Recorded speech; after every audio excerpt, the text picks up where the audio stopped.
जन औषधि केंद्र का पीएम मोदी ने किया शुभारंभ। ड्रोन के माध्यम से खेती करने में मिलेगा फायदा। जन औषधि केंद्र से गरीबों को भी मिलेगा फायदा।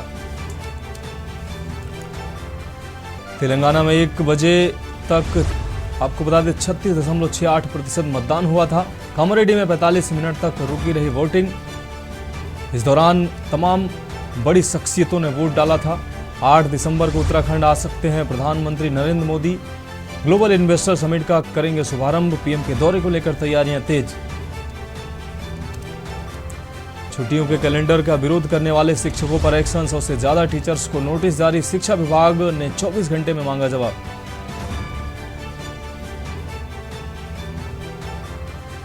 जम्मू कश्मीर में स्नोफॉल। गुलमर्ग में -1 डिग्री तापमान। तमिलनाडु में भारी बारिश। 5 जिलों में स्कूल बंद। एमपी के 14 जिलों में ऑरेंज अलर्ट। सर्दियों में 5760 मेगावाट हो सकती है बिजली की मांग। सुचारू बिजली आपूर्ति के लिए बीएसईएस की तैयारियां पूरी।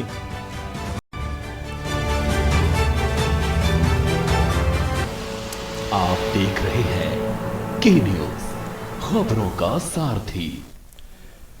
नमस्कार, देश की बात में आपका स्वागत है। मैं हूं मनोज मानस। देश की बात में सबसे पहले छत्तीसगढ़ की खबरों की बात करेंगे। सक्ती जिले से एक खबर सामने आ रही है। करंट की चपेट में आने से युवक की मौत हुई है। धान कटाई करने जा रहा था यह युवक। इस दौरान इसकी मौत हुई।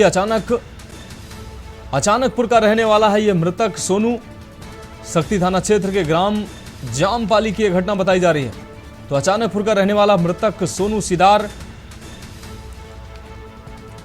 सक्ती थाना क्षेत्र के ग्राम जामपाली की यह घटना बताई जा रही है।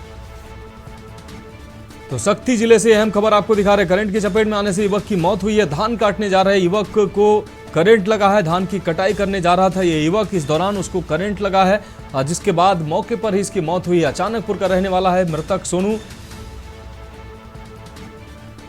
तो सक्ती जिले से अहम खबर आपको दिखा रहे हैं। सक्ती थाना क्षेत्र के ग्राम जामपाली की घटना बताई जा रही है। तो करंट की चपेट में आने से युवक की मौत हुई है। आपको बता दें सक्ती जिले से अहम खबर आपको दिखा रहे हैं। धान की कटाई करने जा रहे युवक को करंट की चपेट में आने से उसकी मौत हुई है। अचानकपुर का रहने वाला है यह मृतक सोनू सिदार। सक्ती थाना क्षेत्र के ग्राम जामपाली की घटना बताई जा रही है। तो करंट की चपेट में आने से युवक की मौत हुई है। सक्ती जिले से अहम खबर आपको दिखा रहे हैं। आपको बता दें धान काटने जा रहे ये युवक करंट की चपेट में आया है, जिसके बाद इसकी मौके पर ही मौत हुई है। अचानकपुर का रहने वाला बताया जा रहा है मृतक सोनू सिदार। यह अहम खबर सक्ती जिले से सामने आई है। छत्तीसगढ़ के सक्ती जिले से अहम खबर सक्ती थाना क्षेत्र के ग्राम जामवाली की घटना बताई जा रही है। करंट की चपेट में आने से युवक की मौत हुई है। इस वक्त की अहम खबर आपको छत्तीसगढ़ के सक्ती जिले से दिखा रहे हैं। धान कटाई करने जा रहे युवक को करंट लगने से उसकी मौत हुई है। अचानकपुर का रहने वाला है मृतक सोनू।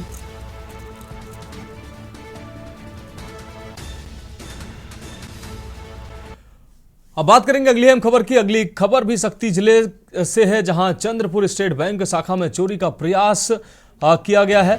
चंद्रहासनी मंदिर शाखा में खिड़की तोड़कर घुसे हैं आरोपी। बैंक से राशि न मिल पाने के कारण अंदर तोड़फोड़ भी की है।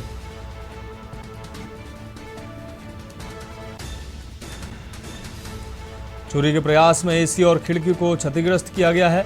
चंद्रपुर थाने में अज्ञात आरोपियों पर मामला दर्ज हुआ है।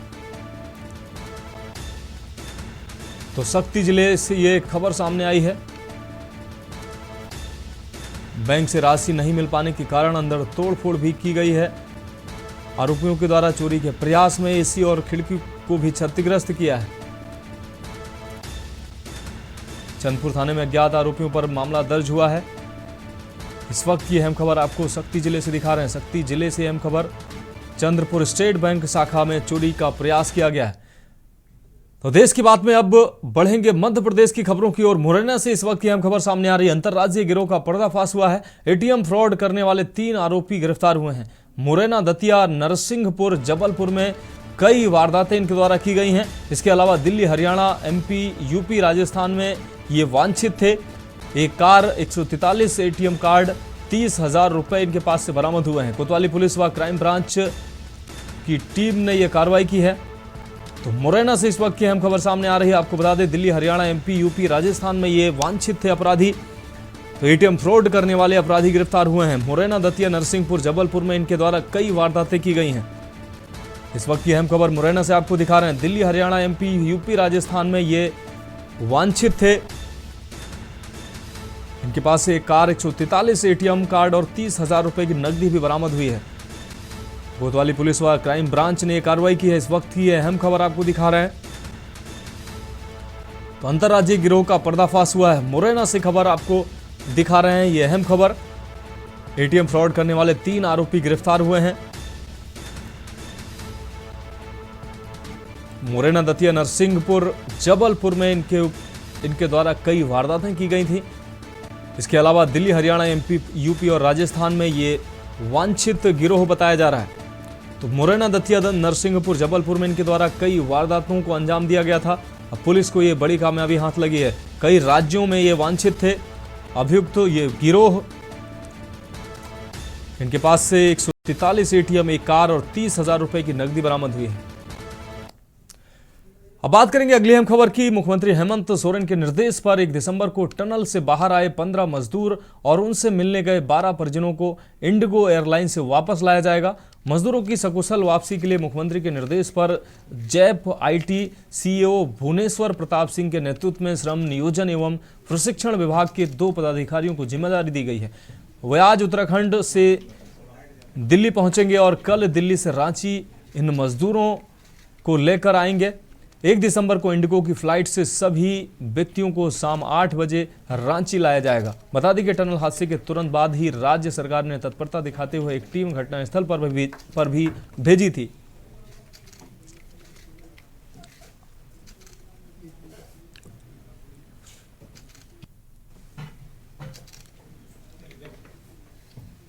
और जैसा कि हमारे आईजी ऑपरेशन ने अभी बताया है कि ये जो स्टेट बैंक ऑफ इंडिया और झारखंड पुलिस के बीच में एक एग्रीमेंट हुआ था, जो कि मतलब गवर्नमेंट ऑफ झारखंड के जो कंपनसेशन स्कीम है उससे पहले किया गया था।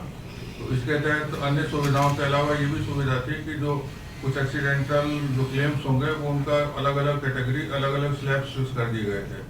तो आज हम लोग यहाँ पर अनफॉर्चुनेटली वैसे ही एक मौके पर आए हैं जिसमें 14 अगस्त के दिन 2 जो हमारे साथी थे वो शहीद हुए थे। जितने भी जो नक्सल वहाँ पर ऑपरेशन चल रहे हैं उसके ऑपरेशन के दौरान। तो जैसा कि आप लोगों को बताया जा चुका है, जो हमारे सब इंस्पेक्टर थे अमित कुमार तिवारी, उनको अब देश की बात में अगली खबर की बात करेंगे। खबर दुमका से है, जहां न्यायालय परिसर में झारखंड उच्च न्यायालय के वर्चुअल प्लेटफॉर्म का ऑनलाइन विधिवत उद्घाटन झारखंड उच्च न्यायालय के मुख्य न्यायाधीश संजय कुमार मिश्रा के द्वारा किया गया है। दुमका में उच्च न्यायालय का वर्चुअल प्लेटफॉर्म बनने से दुमका से ही वर्चुअल रूप से उच्च न्यायालय में सीधे सुनवाई संभव हो पाएगी। वैसे पक्षकारों के लिए यह सेवा वरदान साबित होगी जो रांची जाकर मामलों की सुनवाई के लिए सक्षम नहीं थे। बताते चले कि दुमका में बहुत पहले से ही हाईकोर्ट बेंच स्थापना की मांग होती रही है। दुमका में झारखंड उच्च न्यायालय के वर्चुअल प्लेटफॉर्म बन जाने से हाईकोर्ट बेंच की स्थापना की ओर एक और कदम आगे बढ़ा है। झारखंड उच्च न्यायालय के वर्चुअल प्लेटफॉर्म बनने पर यहां के अधिवक्ताओं में काफी खुशी की लहर है।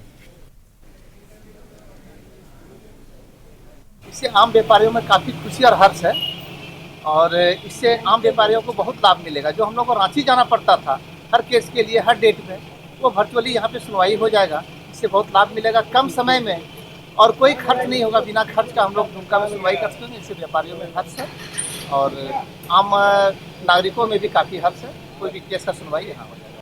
झारखंड में 3 जगहों पर इस वर्चुअल बेंच की स्थापना का रांची में झारखंड उच्च न्यायालय के मुख्य न्यायाधीश जस्टिस संजय कुमार मिश्रा ने उद्घाटन किया है।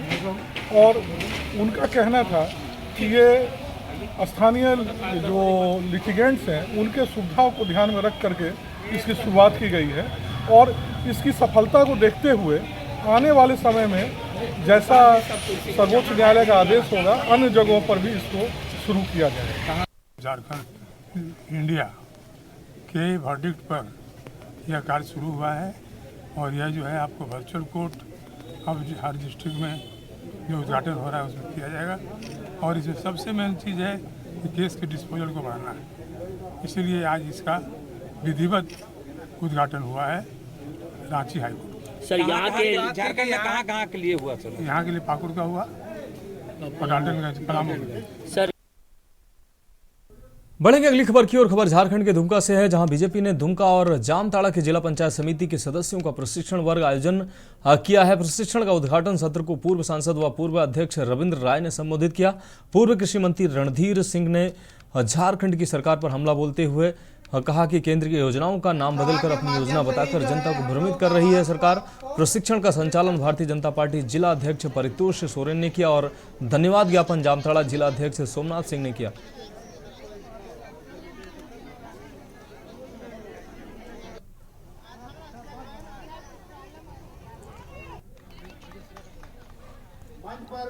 तालधारी प्रखंड के पंचायत समिति के लिए जो है तुरंत तो हो नहीं पाएगी, क्योंकि उसकी प्रक्रिया में जो है। देश के बाद में बढ़ेंगे अगली खबर की ओर। साहिबगंज से अगली खबर है। साहिबगंज जिले के तालझारी प्रखंड स्थित तालझारी पंचायत परिषद प्रांगण में आपकी योजना आपकी सरकार आपके द्वार कार्यक्रम का शुभारंभ किया गया। झामुमो के जिला अध्यक्ष मोहम्मद शाहजहां अंसारी ने दीप प्रज्वलित कर कार्यक्रम की शुरुआत की। वहीं इस कार्यक्रम के तहत जिला अध्यक्ष ने आदिवासी बाहुल इलाकों से आए लोगों के सामने प्रदेश सरकार के महत्वपूर्ण आबुआ आवास योजना व पशुधन योजना सहित कई अन्य जन कल्याणकारी योजनाओं की जानकारी को भी साझा किया।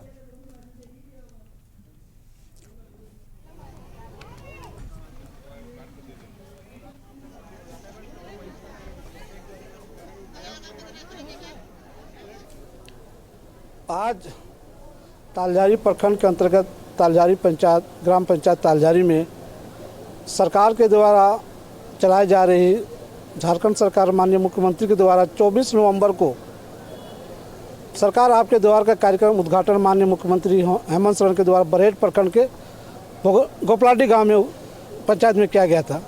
वही कार्यक्रम आज तालझारी प्रखंड के तालझारी पंचायत में कार्यक्रम शुभारंभ किया गया है तालझारी पंचायत के द्वारा।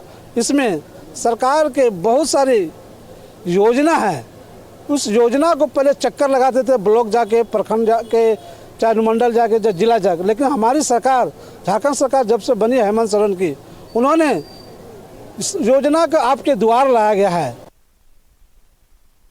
अब रुक करेंगे अगली खबर का। भागलपुर स्थित सिविल कोर्ट परिसर से एडीजे अरविंद कुमार शर्मा द्वारा एक विशेष जागरूकता ऋण मुक्ति रथ को हरी झंडी दिखाकर रवाना किया गया, जहां जिला विधिक सेवा प्राधिकार के सचिव उमेश प्रसाद, ग्रामीण बैंक के क्षेत्रीय प्रबंधक विकास कुमार भगत, राकेश कुमार सहित कई अधिकारी मौजूद थे। इस दौरान भागलपुर सिविल कोर्ट के एडीजे अरविंद कुमार शर्मा ने कहा कि आगामी 9 दिसंबर को भागलपुर सिविल कोर्ट एवं नौगछिया और कहल गांव न्यायालय में वर्ष का अंतिम राष्ट्रीय लोक अदालत का आयोजन होगा, जहां कई मामलों का लोक अदालत द्वारा निपटारा किया जाएगा, जिसको लेकर ग्रामीण बैंक द्वारा लोगों को जागरूकता लाने के लिए जागरूकता ऋण मुक्ति रथ अभियान चलाया जा रहा है।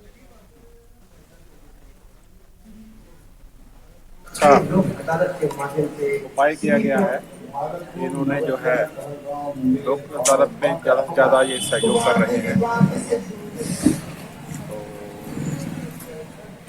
हमें लोगों से भी यही उम्मीद है कि ज़्यादा से ज़्यादा लोग आएंगे और ग्रामीण बैंक के ज़्यादा से ज़्यादा केस को जो रथ निकाली गई सर, क्या है इसका उद्देश्य है लोगों को अवेयर करना, लोगों तक ये मैसेज पहुंचाना कि जो है लोक अदालत में आइए और बैंक जो है आपका सहयोग करेगा कि उनके साथ जितने भी झगड़े हैं, डिस्प्यूट हैं, उनको रिजॉल्व करने में करेगा। लोगों में अवेयरनेस का इसका उद्देश्य है जी। आराम से देश की बात में अब उत्तर प्रदेश की खबरों की बात करेंगे। अमरोहा से खबर सामने आ रही है, जहां एडीएम के निर्देश पर अमरोहा मंडी में 10 कुंतल से अधिक प्रतिबंधित पॉलीथीन को सप्लाई कर रहे युवक को पकड़कर जुर्माना लगाया गया है। वहीं एडीएम सुरेंद्र सिंह ने जानकारी देते हुए बताया कि कल से मुखबिर से लगातार सूचना मिल रही थी कि अमरोहा मंडी में प्रतिबंधित पॉलीथीन को सप्लाई किया जा रहा है, जिस पर प्रशासनिक टीम को भेजकर छापेमारी की गई तो अमरोहा मंडी में प्रतिबंधित 10 कुंतल से अधिक पॉलीथीन के साथ ही एक युवक को पकड़ा गया और उस पर 25,000 का जुर्माना लगाया गया और साथ ही उसे चेतावनी भी दी गई।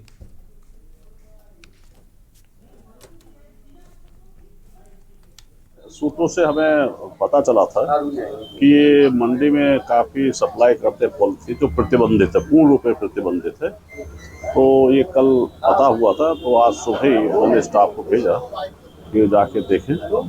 तो ये मौके पे वास्तव में जैसा आप लोग देख रहे हैं, बहुत अधिक संख्या में लगभग 10 कुंटल से ज़्यादा पॉलिथीन हुई जो कि पूर्णतः प्रतिबंधित है, वो पकड़ी गई है।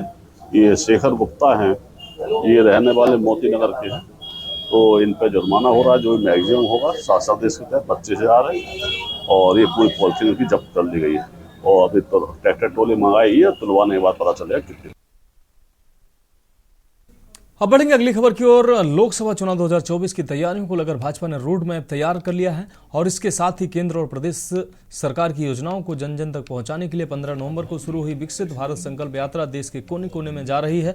26 जनवरी तक चलने वाली यात्रा के 15वें दिन मेरठ में मोदी की गारंटी वाली गाड़ी पहुंच गई। यहाँ जिमखाना मैदान में आयोजित कार्यक्रम में केंद्रीय रेलवे मंत्री अश्विनी वैष्णव पहुंचे। सांसद राजेंद्र अग्रवाल ने उनका स्वागत किया। इस दौरान दिल्ली से हुए लाइव टेलीकास्ट के जरिए प्रधानमंत्री मोदी ने देश के अलग अलग राज्यों से केंद्र सरकार की योजनाओं का लाभ लेने वाले लाभार्थियों से सीधा संवाद किया और उनसे योजनाओं को लेकर चर्चा की। इसके साथ ही पीएम ने वर्चुअल ड्रोन दीदी और प्रधानमंत्री जन औषधि के 10,000वें केंद्र का भी शुभारंभ किया।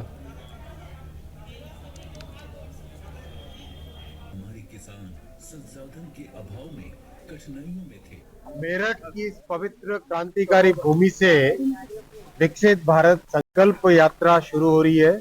आप सबको इसके लिए बहुत बहुत साधुवाद, बहुत बहुत धन्यवाद, बहुत अभिनंदन। साथियों, आप देखिए पिछले 9.5 वर्षों में हर गरीब परिवार के जीवन में मोदी जी ने एक बहुत बड़ा परिवर्तन लेके आए। सबको पक्के आवास मिले, जिनको नहीं मिला है उनके लिए ये संकल्प यात्रा के जरिए से एप्लीकेशन ली जाएगी। सबको उज्ज्वला के गैस कनेक्शन मिले, जिनको नहीं मिला है उनको इस संकल्प यात्रा के माध्यम से चिन्हित किया जाएगा। सबको परिवारों को, जिन परिवारों को मुफ्त राशन नहीं मिल रहा है उनको भी इस संकल्प यात्रा के माध्यम से। रुक करेंगे अगली खबर का। खबर कानपुर से है, जहां केंद्रीय विद्यालय चकेरी में पीएम श्री योजना के तहत मीडिया कौशल एवं मीडिया साक्षरता कार्यक्रम का आयोजन किया गया। कार्यक्रम में मीडिया के समाज में भूमिका और जिम्मेदारी के बारे में प्रेस क्लब के महामंत्री शैलेश अवस्थी ने विद्यार्थियों को जानकारी दी। विद्यालय के प्राचार्य मनोज वर्मा ने अतिथियों का स्वागत किया। पीएम श्री केंद्रीय विद्यालय चकेरी क्रमांक 2 में मीडिया कौशल एवं मीडिया साक्षरता पर एक संवाद सत्र का आयोजन किया गया। इस वार्तालाप सत्र का आयोजन पीएम श्री योजना के तहत किया गया। कार्यक्रम के मुख्य वक्ता कानपुर प्रेस क्लब के महामंत्री शैलेश अवस्थी ने विद्यार्थियों को मीडिया की समाज में भूमिका, मीडिया की जिम्मेदारी एवं नैतिकता तथा पत्रकारिता में अपना करियर कैसे बनाएं आदि बिंदुओं पर जरूरी टिप्स दिए। साथ ही विद्यार्थियों की शंकाओं का भी समाधान किया। विद्यालय के प्राचार्य श्री मनोज वर्मा ने मुख्य वक्ता तथा अन्य अतिथियों का स्वागत किया एवं अतिथियों को सुझाव दिया सत्र का अधिकाधिक लाभ उठाएं। विद्यालय के उप प्राचार्य श्री कृष्ण जी शुक्ल ने सभी का आभार व्यक्त किया। इसी क्रम में एयरफोर्स स्कूल चकेरी कानपुर के प्राचार्य राजेश कुमार पांडे ने बच्चों के साथ शिक्षा के अधिकार एवं लर्निंग आउटकम विषय पर चर्चा की। कार्यक्रम में एसके द्विवेदी, मीनाक्षी रावत, नीलम त्यागी मुख्य रूप से मौजूद रहे।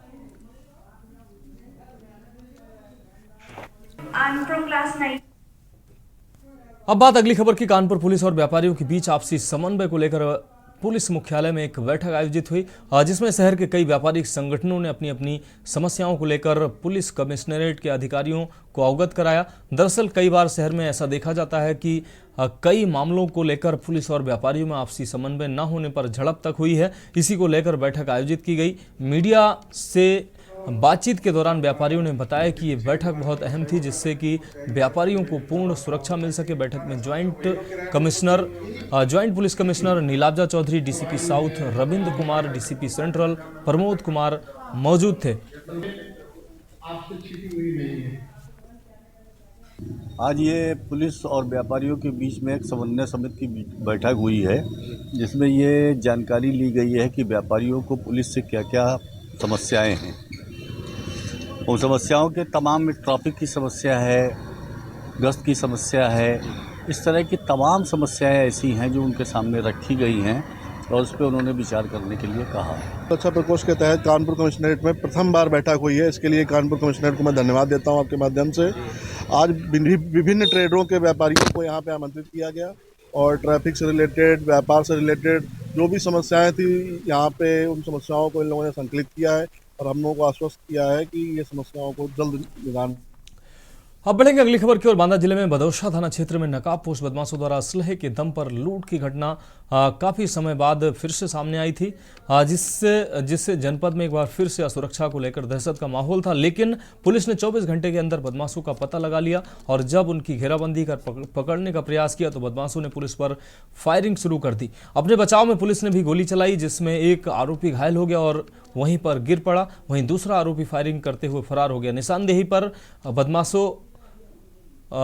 बदमाशों ने इस घटना को अंजाम दिया। हालांकि क्या हकीकत है, यह पुलिस की पूरी जांच के बाद ही सामने आएगा। फिलहाल पुलिस अधीक्षक ने 24 घंटे के अंदर लूट का खुलासा करने वाली टीम को 25,000 रुपए इनाम देने का ऐलान किया है।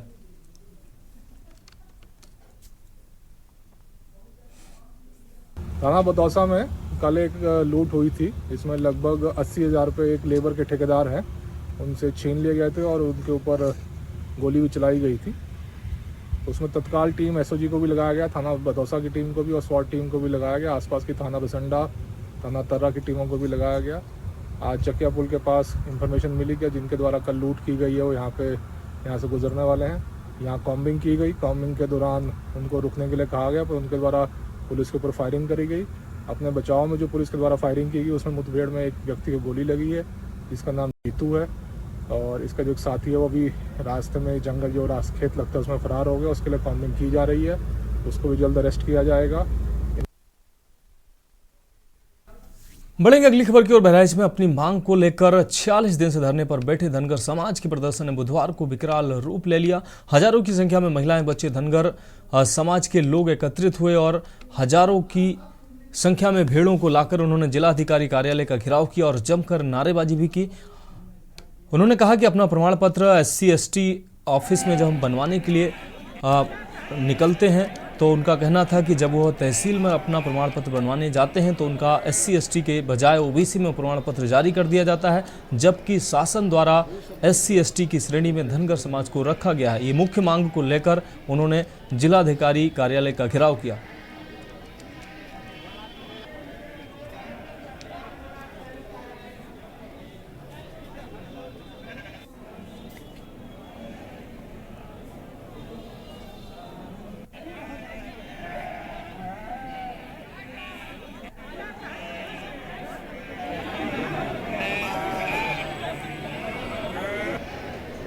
तो SC/ST में प्रमाण पत्र जारी न होने पर धनगर समाज के लोग उग्र हुए हैं। आपको बता दें, इनका कहना है कि शासन की तरफ से उनको SC/ST का दर्जा दिया गया, उसके बावजूद भी जब वो तहसील में पहुंचते हैं अपना प्रमाण पत्र बनवाने के लिए तो प्रशासन के द्वारा OBC का प्रमाण पत्र उनको थमा दिया जाता है।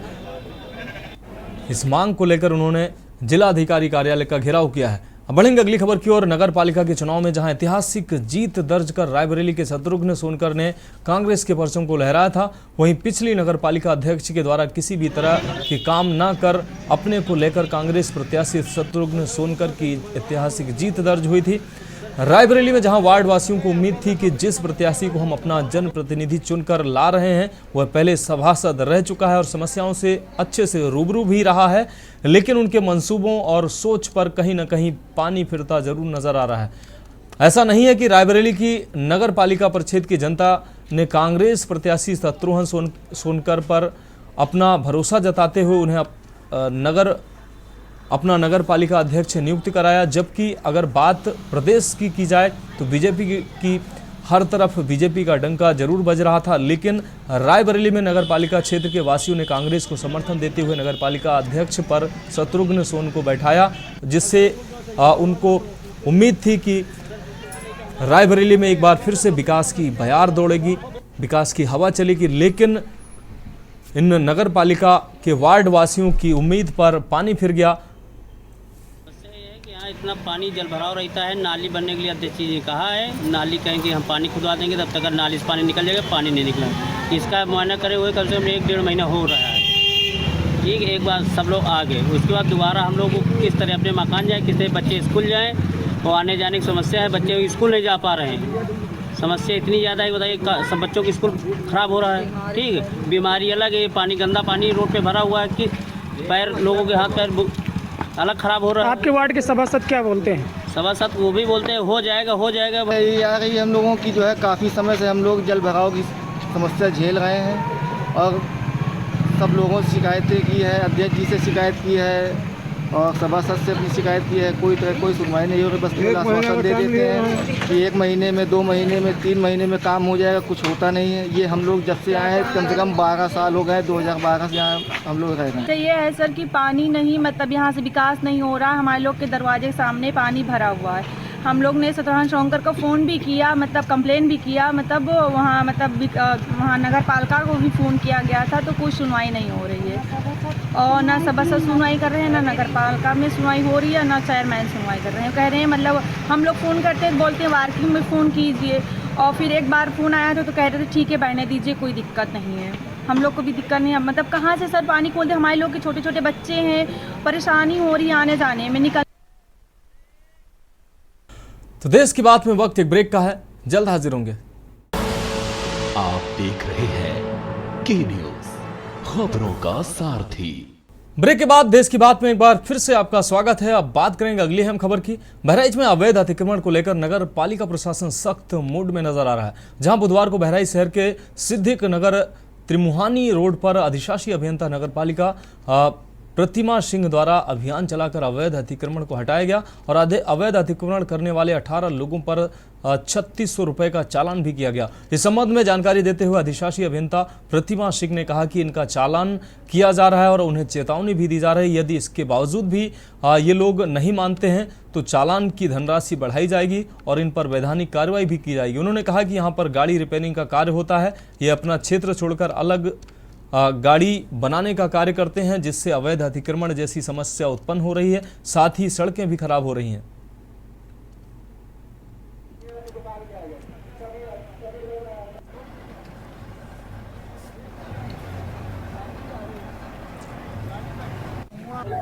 त्रिमुहानी रोड पर जो भी त्रिमुहानी घाट जाते हैं, जो भी समाज के लोग, जहाँ भी किसी की मृत्यु होती है, शव का अपनी परंपरा के अनुसार निस्तारण करने के लिए, तो ये रोड पर जब भी लोग जाते हैं तो बहुत ज़्यादा अतिक्रमण भी मिलता है, गंदगी भी मिलती है और रास्ते भी बहुत गड्ढा होने की वजह से समस्या आती है। बीच में गड्ढा मुक्ति अभियान में इसको सही भी कराया गया था, परंतु उसके बाद भी यहाँ गाड़ियों की रिपेयरिंग होने के कारण और बार बार औजार का प्रयोग करने के कारण ये रोड भी खराब हो गई है और साइड पटरी भी बहुत ज़्यादा क्षतिग्रस्त हो गई है। उससे बचने के लिए ये प्रयास है कि अतिक्रमण अभियान चला करके सभी लोगों को ये संदेश दिया जाए कि अपनी दुकानों के बाहर जो ये गाड़ियां बनाते हैं वो बिल्कुल ना बनाए, अपनी दुकान के अंदर बनाएं।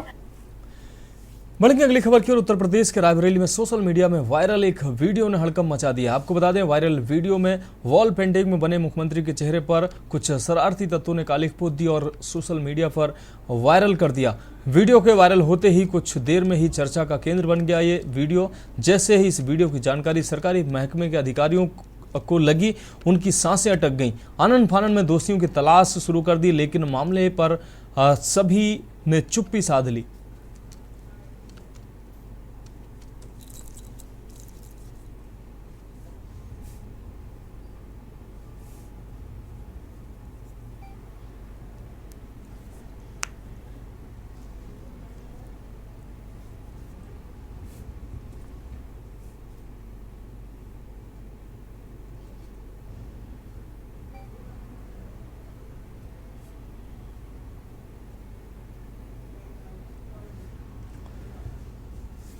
अब बढ़ेंगे अगली खबर की ओर। खबर कानपुर से है, जहां मिनी काशी कहे जाने वाला बाबा आनंदेश्वर कॉरिडोर के निर्माण कार्यों का निरीक्षण करने सांसद सत्यदेव पचौरी पहुंचे और कई दिशा निर्देश भी उनके द्वारा दिए गए। आपको बता दें कि कानपुर में परमठ के बाबा आनंदेश्वर मंदिर कॉरिडोर को भव्य रूप में स्थापित किया जा रहा है, जिसका कार्य लगातार जारी है। सांसद सत्यदेव पचौरी ने बताया कि आनंदेश्वर कॉरिडोर के प्रथम चरण का कार्य प्रगति पर है। पहली बार पूरे कानपुर में सबसे बड़ा पार्किंग स्टैंड इस कॉरिडोर में बन रहा है। उन्होंने कहा कि कॉरिडोर ऐसा बनेगा जो एक मिसाल कायम करेगा, जहां बाबा के भक्तों को वाहन खड़ा करने से लेकर बाबा के दर्शन करने में कोई भी समस्या उत्पन्न नहीं होगी।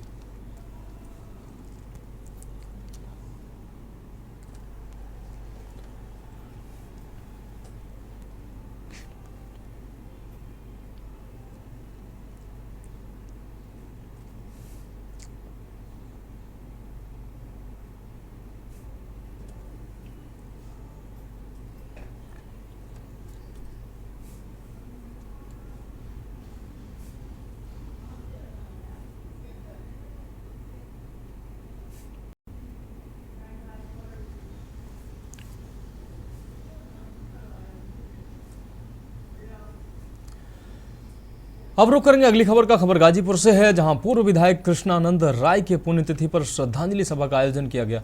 मोहम्मदाबाद क्षेत्र के शहीद पार्क में श्रद्धांजलि सभा आयोजित की गई। इस मौके पर बड़ी संख्या में जुटे लोगों ने पूर्व विधायक कृष्णानंद राय को अपने श्रद्धा सुमन अर्पित किए।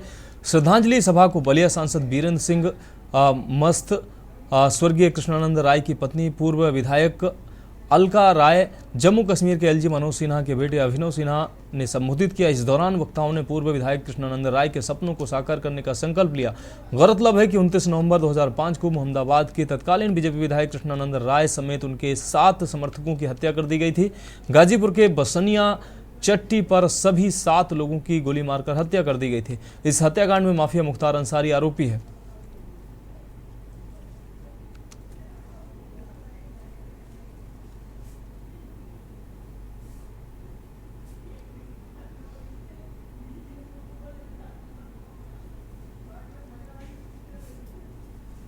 अपनी तरफ से और यहाँ उपस्थित सभी जनमानस की तरफ से सब शहीदों के चरण में विनम्र श्रद्धांजलि अर्पित करता हूँ। यहाँ उपस्थित सभी लोग मेरे से ज्यादा प्रबुद्ध हैं और पिछले साल इस श्रद्धांजलि सभा में मैंने एक बात कही थी कि ये जो आतताई है ये आज से नहीं 2-2.5 दशकों से सभी को प्रताड़ित करते आ रहे हैं, ये बात सत्य है। मगर ये हमें भी विचार करना है कि आखिर उनको ये बल मिलता कहां से है। अब रुक करेंगे अगली खबर का। खबर अंबेडकर नगर से है, जहां पुलिस ने मुठभेड़ के बाद 3 असलाह तस्करों को पिस्टल, तमंचा, कारतूस और अवैध असलाह बनाने के उपकरण व एक थार वाहन के साथ गिरफ्तार किया है। गिरफ्तार तीनों असलाह तस्कर दूसरे जनपद के रहने वाले हैं। अंबेडकर नगर में आकर ये लोग अवैध असलाह बनाकर लोगों को बेचते थे। वहीं पुलिस ने मुखबिर की सूचना पर अकबरपुर कोतवाली पुलिस और स्वाट टीम के ने क्षेत्र के सुड़ारी के पास एक पुलिया के पास मौजूद तीनों बदमाशों की घेराबंदी की तो उन लोगों ने फायरिंग शुरू कर दी, लेकिन पुलिस ने उन्हें गिरफ्तार कर लिया। पुलिस अधीक्षक ने प्रेस वार्ता में बताया कि सभी तस्कर गैर जनपद के हैं और अवैध असलाह बनाकर बेचते थे। इनमें से 2 का लंबा आपराधिक इतिहास भी है। इन पर जौनपुर और सुल्तानपुर जनपदों में मुकदमे दर्ज हैं।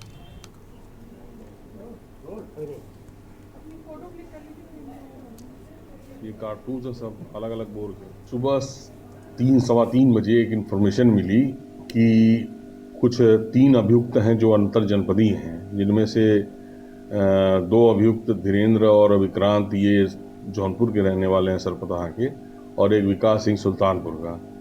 इनके द्वारा भारी मात्रा में हर बोर का मतलब 38 बोर, 32 बोर की रिवॉल्वर, पिस्टल, 12 बोर का तमंचा, 315 का तमंचा, ये भारी मात्रा में निर्मित करने की मशीन, कुल 31 आइटम में एक थार गाड़ी के।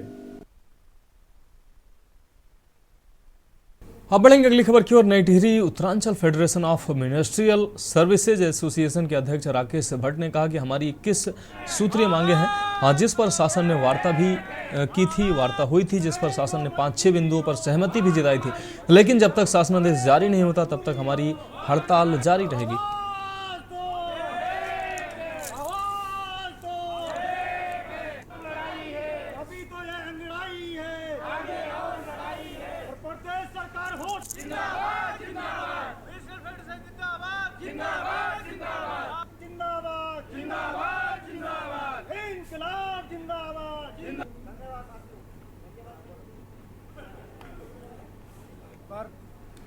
हम लोगों की 21 सूत्रीय मांग है और 21 सूत्रीय मांगों के संबंध में शासन से वार्ता भी हुई थी और शासन ने जो है 5-6 मांगों पर जो सहमति व्यक्त की है, लेकिन जब तक शासनादेश जारी नहीं हो जाता है तब तक हम लोगों का कार्यक्रम यहाँ पर चलता रहेगा।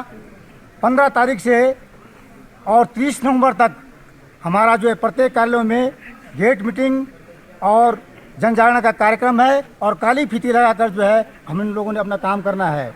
उसके बाद 7 दिसंबर 2023 को हमारा 1 दिवसीय धरना जिलाधिकारी कार्यालय पे लगेगा और उसके बाद बढ़ेंगे अगली खबर की। उत्तराखंड के डीजीपी अशोक कुमार आज सेवानिवृत्त हो गए। पुलिस मुख्यालय देहरादून में उन्होंने बतौर डीजीपी अपनी आखिरी प्रेस वार्ता की। उन्होंने कहा कि मैंने 35 साल पुलिस की वर्दी पहनी है और उन्होंने राज्य में कानून व्यवस्था कायम रखने के लिए हमेशा प्रयास किए हैं। ऑपरेशन मुक्ति, ऑपरेशन प्रहार और ऑपरेशन स्माइल सहित कई अभियान चलाए हैं। इसके साथ ही उन्होंने कहा कि नशा, ट्रैफिक और साइबर क्राइम पुलिस के सामने सबसे बड़ी चुनौतियां हैं और उन्होंने अपने कार्यकाल में राज्य के लिए यातायात प्रबंधन, नशा और साइबर क्राइम जैसी बड़ी चुनौतियों से निपटने में उनकी पुलिस काफ़ी कारगर रही है। लेकिन ये चुनौतियां खत्म नहीं हुई हैं। आने वाले डीजीपी के लिए भी ये चुनौतियां सबसे बड़ी होंगी।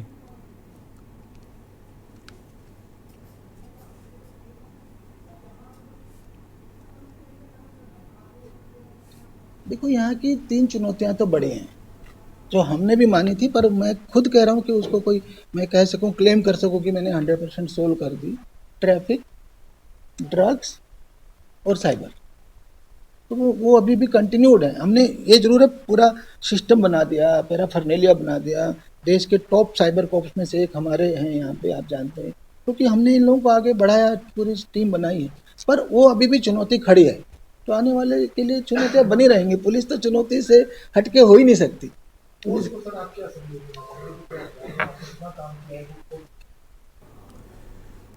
बात करेंगे अगली खबर की। खबर लक्सर से है, जहां लक्सर पहुंचे राज्यसभा सांसद नरेश बंसल का भाजपा कार्यकर्ताओं व नगर के व्यापारियों ने जोरदार स्वागत किया है।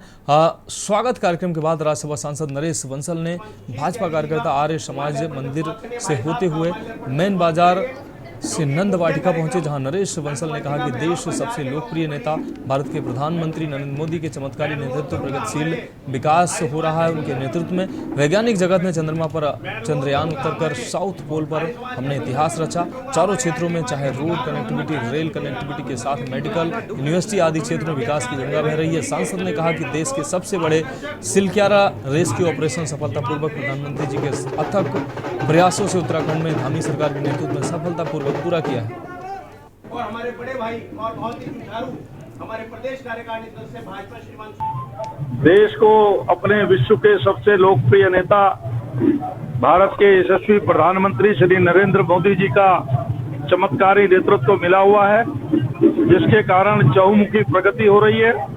सबका साथ, सबका विकास, सबका विश्वास, सबका प्रयास, ये सार्थक हो रहा है।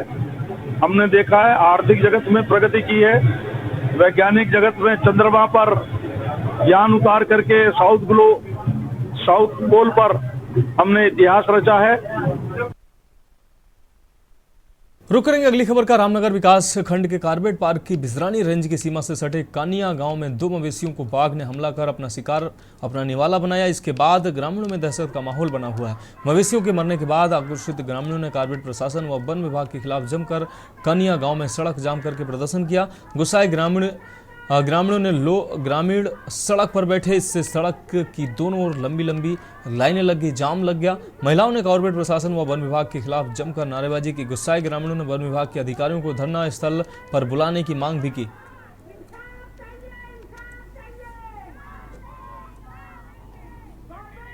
लगभग 2-3 माह से लगातार बाघ की दस्तक यहाँ दिखाई दे रही है। गौजानी, कानिया, हिम्मतपुर, डोटियाल, सांवलदे, सेमलखलिया, इन सारे क्षेत्रों में बाघ जो है घूम रहा है 2-3 महीनों से और लगातार हमारे जानवरों पर अटैक कर रहा है, लगातार कुत्ते बिल्लियों पर अटैक कर रहा है। लेकिन कॉर्पोरेट प्रशासन सोया हुआ है।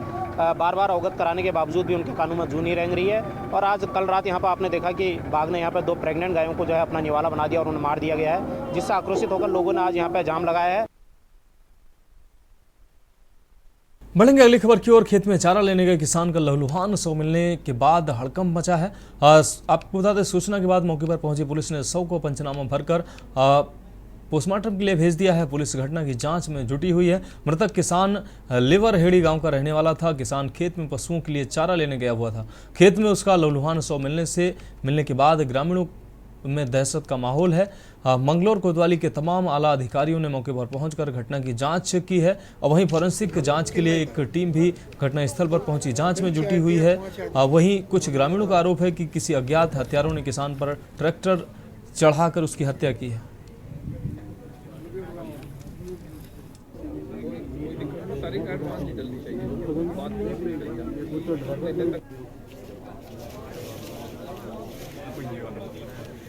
दरअसल पुलिस को सूचना मिली थी, वहाँ पे जो है एक व्यक्ति भरतपुर के जंगल में वहाँ पे कैजुअल्टी हुई है, ट्रैक्टर के नीचे हैं, टायर के नीचे। तो उस संबंध में सूचना पे जो है पुलिस मौके पे आई है और इसमें पंचायतनामा वगैरह कार्रवाई की जा रही है। जो भी फैक्ट पोस्टमार्टम वगैरह से सामने आएंगे उस आधार पे आगे कार्रवाई होगी। हत्या पूरा अब ये तो पोस्टमार्टम वगैरह के एक कार्रवाई के बाद बता पाएंगे। कोई लड़ाई झगड़ा किसी तरह? अभी कोई लड़ाई झगड़ा इस तरह की बातें सामने नहीं आई और जो भी चीजें होगी पोस्टमार्टम के बाद। बढ़ेंगे अगली खबर की ओर। उत्तरकाशी के सिलकारा में टनल से 17 दिनों तक चले रेस्क्यू के बाद सकुशल बाहर निकाले गए 41 श्रमिकों में कोटद्वार निवासी गब्बर सिंह भी शामिल हैं। बीते रोज जैसे ही गब्बर सिंह अपने साथियों के साथ टनल में सकुशल बाहर निकले तो कोटद्वार में उनके परिवार में खुशी लौट आई। 17 दिनों तक चले सफल रेस्क्यू के लिए गब्बर सिंह के परिजनों ने पीएम मोदी और सीएम धामी का आभार व्यक्त किया। सरकार ने बहुत मदद की उनकी बहुत वो लिए उनकी कि कैसे अंदर बहुत देखा उनको कि अंदर उनका जानकारी पूरी ली तो उनको सहयोग दिया, उन्होंने बहुत हिम्मत दी। उन्होंने बोला कि हम तुम्हारे साथ हैं और उनको जल्दी से जल्दी बाहर निकाल दिया उन्होंने। तो और क्या कुछ कहना चाहेंगे सरकार को? मैं सरकार से हाथ जोड़ के विनती किया, धन्यवाद करते हूँ कि उन्होंने उनको सब भाई लोगों को, मेरे हस्बैंड को, सबको बाहर निकाला। चल रहा था तो भरोसा तो नहीं रहा क्योंकि नीचे तक की बात कर रहे थे, मतलब ऊपर तक बात नहीं करी उन्होंने, मतलब नीचे नीचे काम हो रहा था। बोल रहे थे कि हम डेली वो कर रहे हैं, काम करे, पर हो नहीं रहा था। जब ये बात ऊपर तक पहुंची, पीएमओ तक पहुंची, जब तब मतलब लगा कि कुछ काम हो रहा है, उससे पहले कुछ नहीं हो रहा था। तो देश की बात में आज के लिए मेरे साथ इतना ही। मुझे दीजिए इजाजत और आप देखते रहिए के न्यूज़ इंडिया।